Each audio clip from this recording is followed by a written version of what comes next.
But now that we do know that the draft is set, I do want to dive into some of the risers and fallers for this year's draft class, kind of talk about my kind of read on things from the combine, some of the guys who we're seeing climbing up the mock drafts and all the other reports coming out. So Ryan Coyle, I'll throw it to you first. Is there any specific name that you want to lead with that maybe has climbed up a couple pegs higher than you expected to at this point in the game? I think when we go back to it, what I was kind of saying at the beginning of the show with the guys where you kind of really start to appreciate the role players. Devin Carter, I think, is the guy that's really benefited the most. He's a couple inches shorter than him, but we talked about it before, Sean, where I think the way he plays and what he can bring to a team is very similar to what Josh Hart showed the ability to do. And I feel like, a game in the playoffs, he could be that guy that goes in there for that 4 or 5 minute swing and flips a game on its head and really, flips the switch for his team and kind of elevates them to a next level. He's a perfect guy to start his career on a second level, secondary type of player in the rotation, and then kind of evolve into a starter as we go on. But I think he's been the guy that, especially after his combine performance as well, he tested off the charts there. And when you go back and you watch the film, I think I said he had 11 double doubles this year with points and rebounds as a 6'3" guard. Just plays the game at an incredibly hard level. Super fun player to watch, and definitely I think the biggest riser that we can kind of talk about at this stage. Yeah, that was the number one surprise that I had as well. And selfishly, as a guy rooting for the Sixers to land him with that 16th pick, I've been a little disappointed with how high that he has slid up boards. But Ryan Hammer, I'll throw it to you. Talk to me a little bit about what you've seen from Devin Carter, where you kind of have a gauge for where you think he'll go in this draft class and overall how he projects at the NBA level. Yeah, and his floor probably is like that 16, 17 spot. If you're the Sixers and they still have that pick and they don't take him, he's on the board. That's there better be someone else that's pretty damn good available. It's funny because so I saw him play live for the first time. He was at Providence his first year. I guess it was like 2 years ago. I watched him play Maryland early in the season in November up in Connecticut, and he was bad. I watched him play twice. He was legit bad. His shooting was awful. His mechanics looked bad. He wasn't the same player he is. So at the start of this year, and even through a lot of the year, I had this predetermined notion and bias against him, which is unfair. But I just was like, there's no way this is the same player. I don't believe this. But game after game, and he's just consistently dominating everybody. He does every little thing, and the intensity you mentioned, Josh Hart, that's 100% there. The rebounding, crashing the glass, the work ethic, diving on loose balls, that's all there. He does a lot of things really good, though. His shot has become really nice. He's got really deep NBA range now. His passing has gotten better. So I like to see that Derek White mold also, which is really Josh Hart and the role player times a 10, times 100, because Derek White's not a borderline all-star, but people can make that case, have made that case for him at least. Yeah. And he's been really quality. But Devin's just there's no way he isn't at least decent in the NBA like a Josh Hart. There's a lot to like you said, high-level role player. I don't see the ceiling being unbelievable at all. Never touching an all-star appearance in the NBA. I could be wrong on that, but it's hard not to like him. He'll probably be late lottery or right outside of it. Yeah, and he's my type of guy from a player prospect standpoint, which I think Ryan and I don't always see eye to eye on this. But for me personally, I love to see a guy who I know what his defining traits or defining role is going to be at the NBA level. And I think you can build off away from there.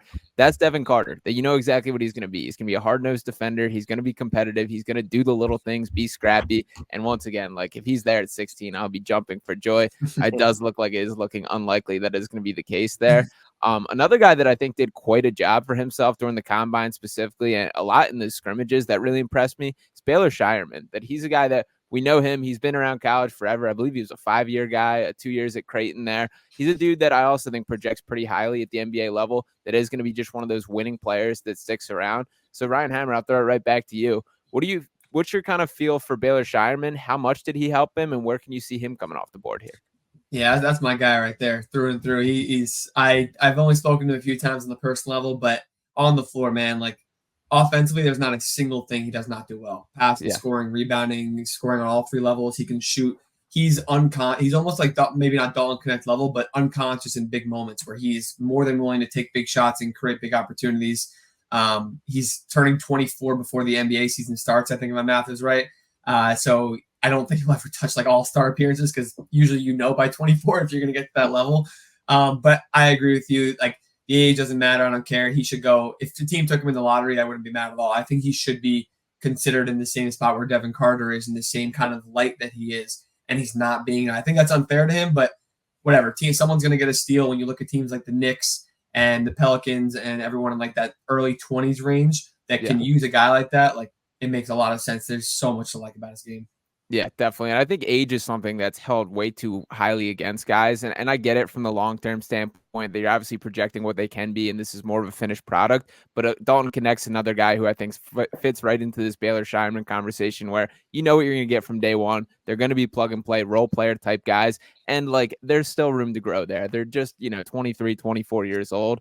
But to throw it to you, Ryan Coyle, what's your thoughts on Baylor Shineman and what has impressed you through the pre draft process? Yeah, from watching him at Creighton and even a little bit at South Dakota State, when I would see him and think about him, I would think of just like a shooter. Like I feel like in big moments, he would be the guy to step up and make shots. But his overall game, I don't think gets enough credit for. I mean, a 6'7" wing, sure, that's pretty solid size, but he averaged 9 rebounds a game this year and almost 4 assists per game. He's got a little bit of everything to go down with a pretty good jump shot. I was a little bit concerned about the overall kind of shooting efficiency because at Creighton he shot 38% and 36%. When he shot at South Dakota State, 47% and 44%. So he shot better at a lower level. Does that athleticism kind of catch up to him and give him a little problems? Maybe. But he is another smart, kind of savvy player. He plays the game really well, and he's just going to be a winning type player, like Ryan said as well. So big fan of his. I think he's another guy that we could see on a playoff type roster next year, making impactful plays, 14 to 16 minutes a game in a playoff series. Yeah, and that's what I like. Like the guys that you know exactly what they're going to be is really appealing to me when you're projecting how they translate. Ryan Hammer, I did want to throw it to you. Is there any guy that you're surprised by how much they've climbed up the ranks kind of recently through this pre-draft process compared to your expectations? Yeah, there's always a few guys. Tajon Salon is one of the international guys that he wasn't at the combine, and we saw this last year. Not so much with Victor because he was going number one, but Bilal Coulibaly was playing playoff basketball while everyone is playing combine practice and showcase and pro day basketball, which is hard to you take with a grain of salt at times. But Salon is playing some of his best ball, and so is Reece Shea, but he was kind of already getting the hype. But he's playing in the French league, and it benefited him a lot because like I said, no one else is really playing. But he looks good. He's playing his best ball. He's really young, so he's on the right trajectory that you want to see. I think he was probably mid to late first, and now he's probably going to get considered to where teams like OKC are at 12 in the lottery and teams like that, which I don't hate anymore. I still have some questions about it. I have mixed feelings, but it surprised me, but I understand it, so I get it. Yeah, he's another guy that I have on my list that I've been surprised by how high he's climbed, but there's absolutely kind of a pop in his game that like the more I've watched him, the more I liked him. Still some questions to be answered there. Another guy that I kind of want to throw in the conversation, more so for comparing them, and there's quite a gap in kind of where they seem to be projected. But Bobby Klintman is a guy that I fell in love with last year, that I really liked him at Wake Forest. I was disappointed that he kind of pulled out of last year's draft, and I don't think he did himself a ton of favors in this specific season. I guess kind of my question is like with these international prospects, how like we've seen the good and the bad for sure. The ways where it's gone good, the ways that it's gone bad. But like with these guys, how difficult is it to project what their situation is going to be at the NBA compared to like the role versus making the adjustment at the talent level? Or what's kind of your thoughts on projecting that? Yeah, it's not easy, and especially like there are some leagues like the French league that has basically been putting on the last few years. They've always had decent talent come out of there, so it's easier to gauge guys in that league versus like if Hansen Yang is someone from the Chinese league. I actually don't even know if he's still in the draft in for this year, if he's in the cycle or not. But it's hard to gauge guys like maybe like Topic, and that's why Luka didn't go one because you're like he's playing in a couple of leagues where you weren't sure, and then he was the MVP of the Euro League, so you're like maybe he should be go one, but.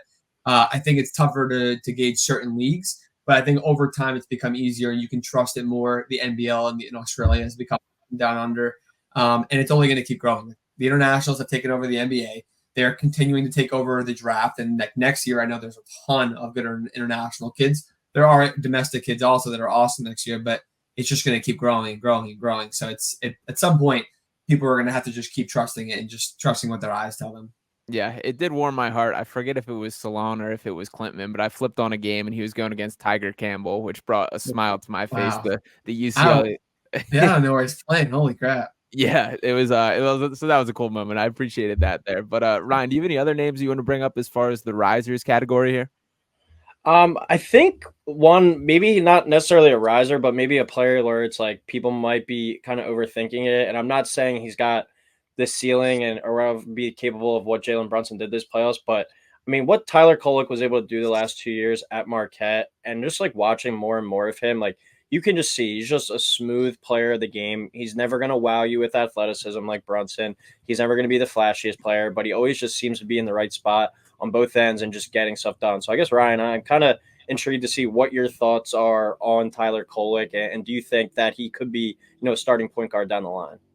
Yeah, I have a little bit of mixed feelings. He's way too good to not be good in the league in some way. I've had stock of like he should go top 25, top 30, just like I felt like Andrew Nembhard and Brogdon and Brunson. Like I've always been a proponent and supporter of the experienced college guards for the most part. But it's tough because there are a lot of guards that are going to go in the range of him. There's guys like Tristan Newton that I think have a little more size and maybe a little more NBA transferability, but Kolek's passing is second to none. Like the guy is unbelievable. I don't know how he sees certain angles. He also plays with like a little switch of intensity that I'd probably say maybe 3 or 4 other guys in the class and really maybe in the entire country of college basketball had last year. But he's one of those guys that's way too good to not be good. He's not small. He's got decent size. I don't know if I can see him being a starting point guard down the line, but crazier things have happened. So Yeah, that's one of my notes I had like on my player profile for him, where it's like, especially his passing, like off the bounce, like being able to just create. I think his passing, you could argue, is the best in the class. Like he's going to be able to at least, contribute that from day one. And I think he's a self-aware enough player where he knows like, all right, I have to be a pass first guy. I'm not going to be a guy that goes out there and averages 20 a game. And he's self-aware enough where, like you said, he's good enough where he's going to find a role and find a way to stick in the league. Yeah, I think that's all completely fair, and I like Kolek quite a bit. So definitely a guy that I will be rooting for. He's a guy that like, despite how much I like him and feel about him, I always feel like there's guys that I straight up think are not as talented as basketball players, but I feel better about like the way that they project, and I think a lot of it comes back to like the role conversation with things. So we'll see on that one as well. I do want to throw a couple more names out here. 2 of the more controversial guys in this class. Number one, I want to start with Zach Edey here. Is Zach Edey, I'll be the number one hand up that going into the season, I did not see a world where this guy could succeed at the NBA level. This year, he kind of changed my mind. The way that he was able to kind of leverage some of the pick and roll coverage this year, the way that he was able to just move a little bit better and obviously just take his game to new heights overall with that Purdue team. Ryan, what do you think about Zach Edey and how he projects at the NBA level? Yeah, it's tough. Man, I still have so many mixed feelings. If he came out and was a starter in 3 years, I'd be like, sure. And if you told me he was in the G League in 3 years, I'd be like, sure. Yeah. He's probably not going to be in the G League. Like he's at some point, it's kind of like Kolek, but like times 5. At some point, production has to be taken into consideration, no matter how he gets it. He's way too dominant. There's a reason that not a single person, other than maybe clinging a little bit in the national title game, were really able to stop him. And other than like Northwestern and in their small gym sometimes. But like he's gotten so good. He's improved. People don't give him credit for, like you kind of mentioned it, where he's improved so much in the little things in his footwork. His fitness has gotten so good. His free throw shooting, which usually for non-shooters projects for a jumper or an outside shot. I don't think he's ever going to probably shoot more than a couple of handful of threes in his entire NBA career because teams aren't going to let him do that. But he's reliable when he gets to the free throw line because he has to be, because he gets there so often, and he does some of the little things so well that are impossible to guard against. So I think the hope is for him to be like a Zubac. I think that's his ceiling, which is great because you're a starting center and a good center on a championship team for years to come. Can he get there? Probably, maybe he can, but we'll see how that goes. I have my doubts also. Last year, you asked me the same question. I'm like, there's no way. There's no way I'm wasting a first round pick on him, but he'll go in the first round for sure this year. Yeah. Beef, what do you think about Edey? Yeah, his work ethic, I think, is the thing that sticks out most to me because, I mean, you could say what you want, where it's like, oh, he's 7'3", 7'4", he's going to be good regardless, but he still came into college as like the 400th ranked recruit. Like he had to work himself up from there, and you don't just work yourself into being a 2-time national player of the year and arguably one of the best, 5 to 10 college basketball players since 2000, just falling out of bed and being tall. Like we've seen guys at that size before come into the college game and have no type of career whatsoever. So he's given me no reason to believe in the past why he won't continue to improve and get better. And I think one of the more, I guess, surprising things from the combine was all the shuttle drills and all the agility type stuff. He tested better than Kling in it. So if you're going to say Klingon has the mobility to, go out on the perimeter and guard, you can't really, I think, throw that so much against Edey. I'm not saying Edey's going to be out there switching on guys, but he's got the ability to kind of hold his own in terms of moving, and then he's just going to be big enough to take up spots in the paint as well. So his mobility, I think, kind of gets over talked about a little bit just because he's so massive and you're just not used to seeing dudes that big moving at that level. But I'm not going to bet against this guy. From what he's done in college and the type of improvement that he's shown, I'm not going to bet against that. So I'm a believer in Edey, and I'm gonna be rooting for him too, because I feel like so many people are rooting for him to fail. Yeah, that's pretty much where I landed on too. And it also meant something to me. Nick Nurse spoke incredibly highly of him, who works with him with Team Canada over there. Talked a lot about like the competitiveness that drives him and the way that he works, which is stuff that you don't always like hear with a lot of these big guys specifically. I've seen a lot of the Boban Marjanovic comparisons thrown his way, and I just think he's going to be better than that. I still haven't decided on a role, and I think like the Zubac top end thing might even be a little bit too high for what he gets to. But I do see a world where like the best route for him is kind of this like change up innings eater big man that you just throw in the game for a couple minutes at a time. And whether that is to get the opposing team in foul trouble or just to get some free points, to dump it down with him on the block for a couple of stretches, it does change the game in a way. So I'm pretty much with you that I am rooting for Edey and hope things do work out, but certainly a mystery in this draft. And another guy that is absolutely in a mystery in a lot of different ways, Bronny James. So Bronny James is a guy that I think is one of the more controversial for sure, for obvious reasons here. It does feel like we are going to hear Bronny James's name called in the draft. So Beef, I'll throw it to you first here. Has there been anything that has changed in your mind since we originally talked about him after the combine? Or are you still out on Bronny completely?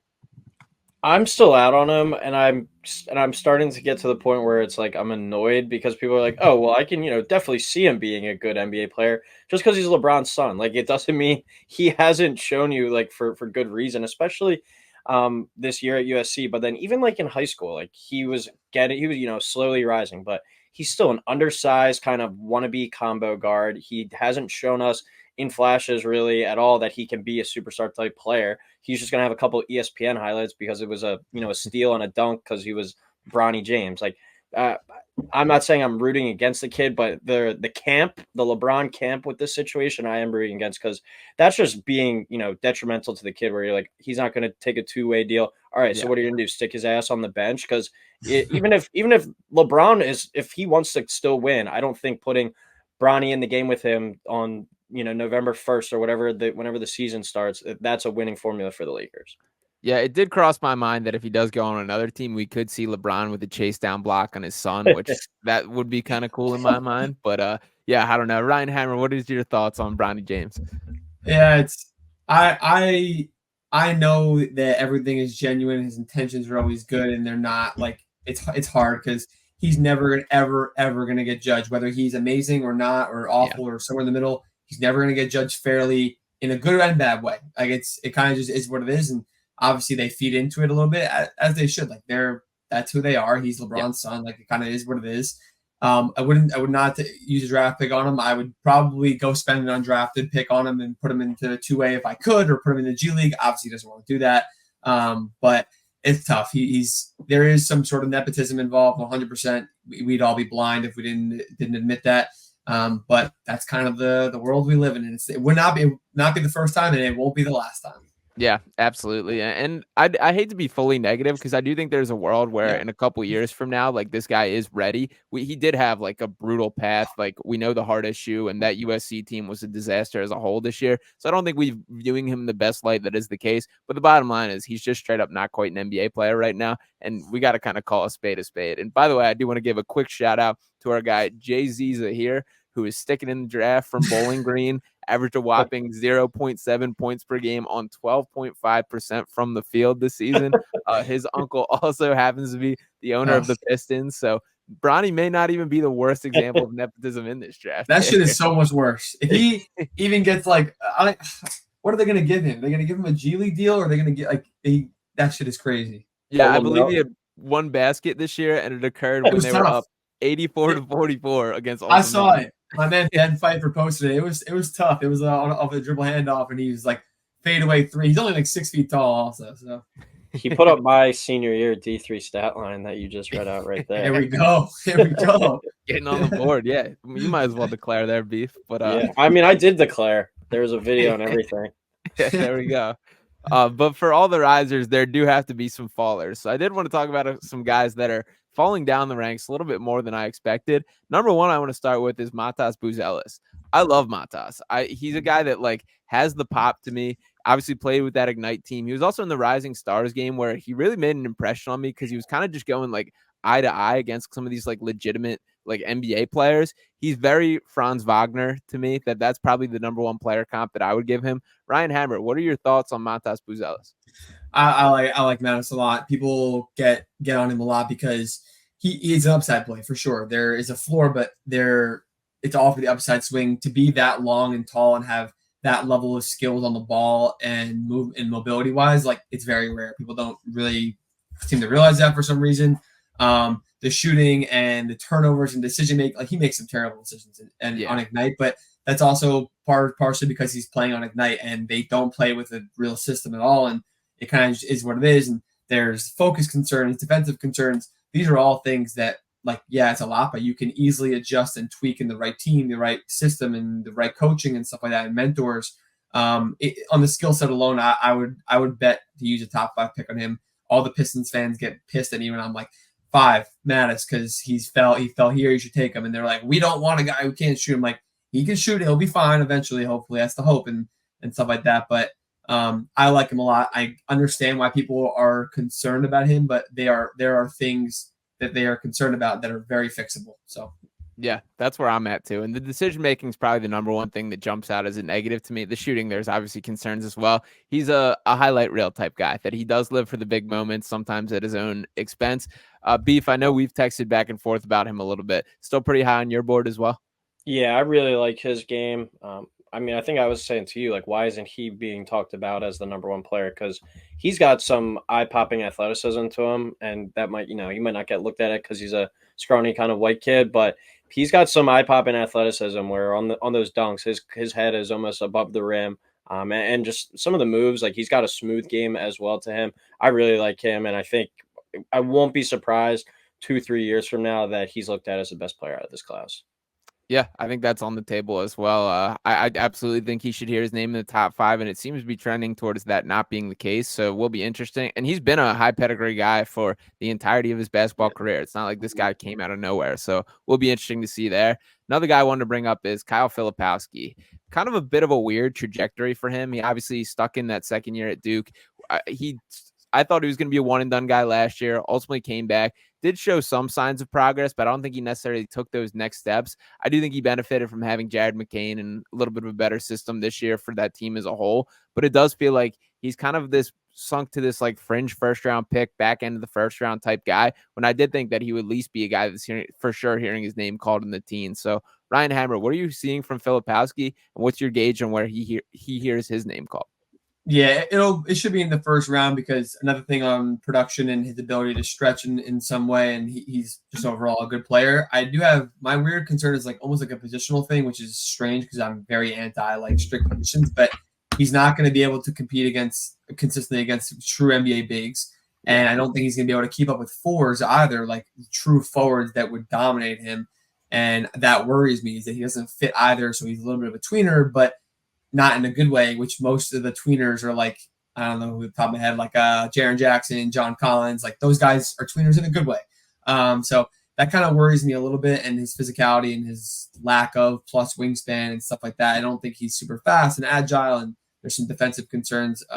So I think end of the first round, fine. I don't know. I have some weird concerns, and I think he'll be a good rotational big, or he'll be a rotational big, whether it's good or not good for a little while. So, yeah. Beef, what about you? Yeah, he's another player for me where it's like, don't overthink it. He's a good player. I think he's going to be able to contribute on an NBA floor from day one. It's not like we're buying into a bunch of upside for him, and it's like we could completely strike out on this guy. He has the skill set where I think he could be a tough cover for some bigs out on the perimeter, but then when you get on the defensive end, he could struggle a little bit. But a player that I was able to watch even in high school in person, he has that kind of grab and go ability where he can grab it off the rim at 6'10", and he can go down and initiate offense right away. He's a good enough passer. I think he's got a good enough handle where he's not going to be asked to do that every play, But if he can go in there and do that in spurts for an offense, that's just another added element. So you combine that with a nice half-court game as well and the ability to step out and shoot at that size. I think that's an NBA player from day one. And once again, with this draft, we're not really looking for all-stars. We're looking for guys that are role players and mostly bench players. And I think that fits him to a T. So another player where good college player, I'm not going to overthink it. I think we've been seeing more and more of that in the NBA these days.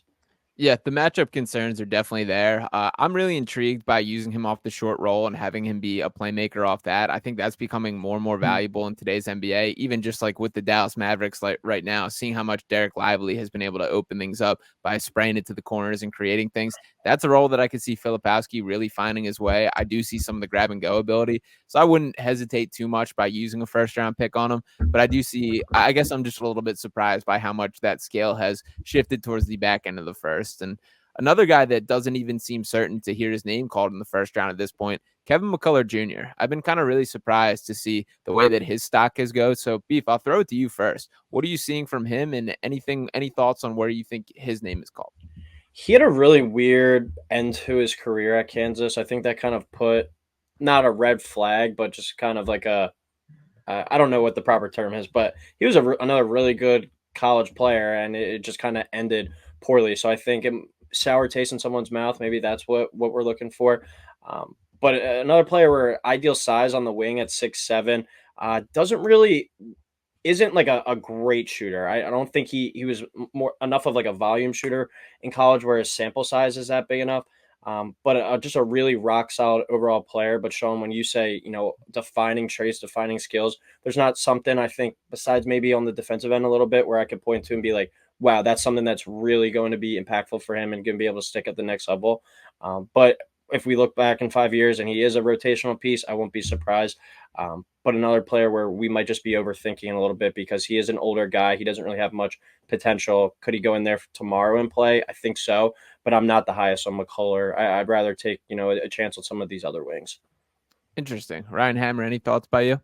Yeah, he feels like one of those true like older college players who's been in college because he's not ready to make the NBA jump. Like he's a wing. He's not a plus shooter. He's basically Josh Hart, but in college, where he's not a plus shooter, but he works hard. He does a lot of little things. He can rebound. He's not super tall for his position. That doesn't mean he's going to be Josh Hart in the NBA because that's not Josh Hart wasn't the current Josh Hart when he was in college. He was very different. So he kind of fits into his new role. I think that's why McCullough has fallen off a little bit. And last year, and this year too, but more last year, a lot of draft people were high on him, and he did take leaps this year. Like he broke out as a scorer, scoring like I don't know, probably 9-10 more points a game. I think as a playmaker, he doubled his assist totals and stuff, and so there are a lot of positives there. But there are just so many other wings. We talked about guys like Shireman and who's older, and Furphy who's younger, guys like that have much more upside and they're much more seamless transition into the NBA. We could be wrong, and McCullough could prove us all wrong, like Josh Hart has. But I take my bets elsewhere. Yeah, that's all fair. And McCullough's not a guy that I have stamped as my guy or anything like that. He just kind of falls into, I guess, a category of I almost feel bad for him to an extent. Like, as you mentioned when looking at it, like he went from 10.7 points per game last year to 18.3 this year. Good rebounding numbers. His playmaking went from 2.4 to 4.1, increases 3-point percentage, increases field goal percentage, free throw percentage. It's like I felt like he took the strides that he needed to, but at the same time, like I see it as well. So I guess I feel a little disappointed for the guy. The last guy that I had in my followers list, I guess kind of expected here to an extent, but Justin Edwards was a dude that wildly disappointed this year, and still a guy that I would be willing to take a lottery pick on, or take a little lottery ticket on, not a lottery pick for sure.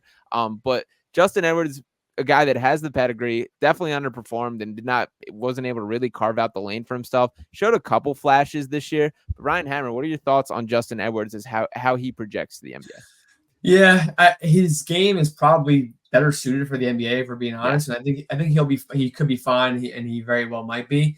There have been a lot of guys like this in the past few years that what's his name is not a good example from Kentucky. A couple of years ago, I'm drawing a blank.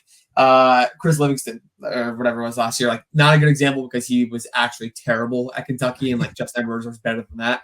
But there are guys that are better suited for the NBA, and he was a high-ranked recruit for a reason. The talent was still there. The flashes were there at Kentucky this year. Like you could see it. And I think you can go back into some pre-college and for him pre-Kentucky tape into Team USA in high school and EYBL stuff, but it's just harder, and that's why he's probably not going to be go in the first round. But if you told me, it's kind of like Peyton Watson actually too. If you told me that someone took him at 30, I'd be like, all right, well, they're taking a fly. I think the Celtics, like if the Jazz took him at 29, I'd be like, all right, sure, I guess that makes sense. Mm-hmm. Beef, how about you? Yeah, Edwards is the next guy on my like kind of film breakdown that I'm doing, but from knowing him from the Philadelphia area, still a guy that I would be willing to take a risk on just because I always value, I don't know about you guys, but like if you're able to see these guys in person, the athleticism or just the space that they cover. Like I remember last year, I know he didn't have much of an impact this year, but Jarris Walker, just the space he covers like in person was kind of eye-opening. The athleticism that Edwards is able to show off at the high school level is pretty eye-popping. The frame, I think, is certainly what needs the most work if he's going to be able to guard wings. But Sean, you said it too. He showed it in flashes. I mean, this was a pretty much a big-time outlier, but that Alabama game, I got it in front of me, 10 of 10 from the field, 4 of 4 from 3, 28 points, 5 rebounds, 2 assists. Like, obviously, he's not going to be that type of player, but you saw it in spurts. And it's kind of the way that Kentucky team goes. Like, Rob Dillingham, he could go out there one night and he could have 25. The next night, he could be playing 8 minutes and not scoring more than 5 points. Like, that's the way Calipari kind of rolls. And with that Kentucky team this year, they were playing, 10, 11 guys almost on a nightly basis. So it's kind of hard to feed a lot of mouths there.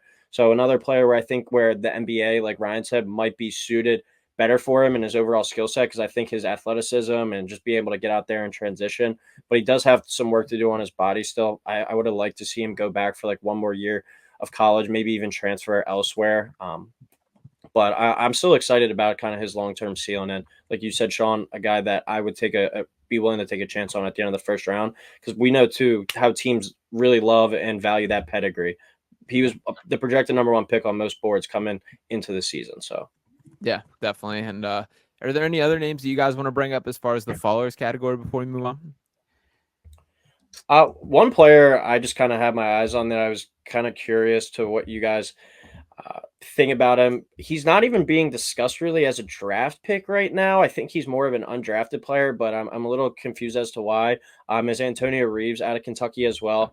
20 points a game this year. Shot the ball 45%. He shot at 40% last year, 39% the year before. So 3 straight years of shooting about 40% or higher. And he rebounds. He's a 6'6" guard. I'm kind of curious as what your guys' thoughts are on him, because I think there's going to be a spot for him, and he could be one of those intriguing kind of undrafted free agents. Mm-hmm. Yeah, I kind of remember Cole Swider when he came out and he played a little bit for the Lakers in the G League, and he hasn't fully popped in, or the Heat also, I think. But Reeves is like, you would think he'd be a prototypical 3-and-D wing, mostly just a 3 wing, to be honest. But like such a prolific shooter and good length, normal wing size. I kind of agree with you that people aren't at least talking about him. And then if he went undrafted, it's kind of like, sure, okay, like he'll have his chance though. But I like him also. Age and, like I said, defensively, and his ceiling of what he can do besides shoot off the wing is a concern. But yeah, definitely.